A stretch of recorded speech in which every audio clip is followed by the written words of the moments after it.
చూపవమ్మా.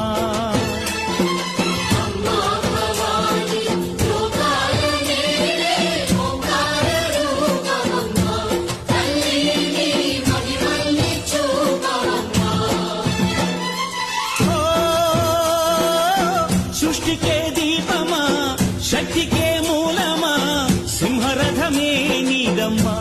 అమ్మ దుర్గమ్మ భక్తులను దీవించుమా.